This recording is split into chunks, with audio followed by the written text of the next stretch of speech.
Shalom, perkenalkan nama saya Fahmi Andreas Malau. Pada video ini saya akan membahas apa itu Arianisme dan Nestorianisme. Pada poin yang pertama ialah apa itu Arianisme. Menurut Dr. Yohanes Indra Kusuma, 2003, Arianisme adalah sebuah ajaran teologis yang muncul pada awal abad keempat yang fokus pada pemahaman tentang sifat Kristus dan hubungan dengan Allah Bapa. Ajaran ini dinamai dari tokoh pelopornya Arius, seorang iman dari Alexandria, Mesir. Arius mengajarkan bahwa Yesus Kristus sebagai anak Allah tidak sepenuhnya setara dengan Allah Bapa. Menurutnya, ada waktu ketika Yesus tidak ada. Dengan kata lain, dia adalah makhluk ciptaan dan bukan bagian dari esensi ilahi yang sama dengan Bapa. Hal ini secara langsung menyangkal Tritunggal Maha Kudus, sebab jika Kristus bukan Allah, maka tidak mungkin ada kesatuan hakikat dalam Trinitas. Pandangan ini sangat bertentangan dengan ajaran Gereja Katolik yang mengimani bahwa Kristus adalah Putra Allah yang sehakikat dengan Bapa, kekal adanya dan bukan ciptaan Tuhan. Pada poin yang kedua itu, apa itu Nestorianisme? Menurut M. Sumario 2005, Nestorianisme adalah sebuah ajaran teologis yang muncul pada abad ke-5 yang berasal dari tokoh pelopornya Nestorius, seorang patriark Konstantinopel. Ajaran ini terutama berfokus pada pemahaman tentang hubungan antara dua natur dalam pribadi Yesus Kristus, yaitu natur ilahi dan natur manusiawi.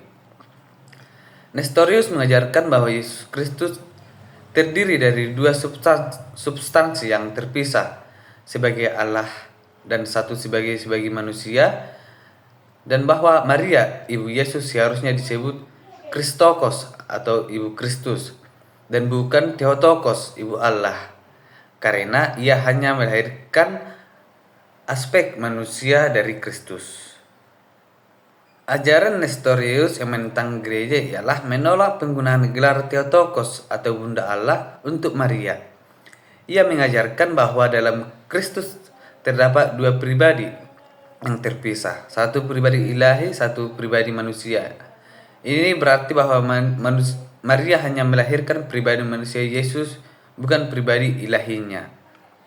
Dalam buku Katekismus Gereja Katolik, paragraf 467, Nestorianisme ditentang oleh konsili-konsili gerejawi, khususnya konsili Efesus pada tahun 431 Masehi yang mengutuk ajaran ini sebagai bid'ah.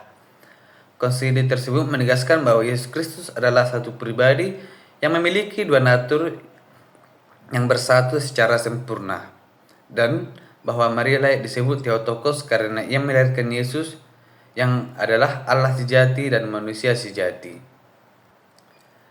Pada poin ketiga, tokoh-tokoh zaman patristik atau para apologetik yang membela iman Kristiani dari ajaran Arianisme dan Nestorianisme.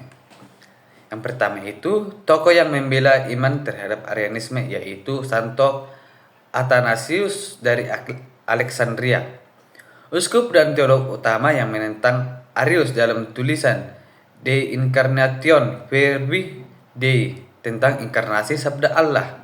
Athanasius menegaskan bahwa sabda atau logos adalah sejati yang satu dalam hakikat dengan Bapa atau homoousios.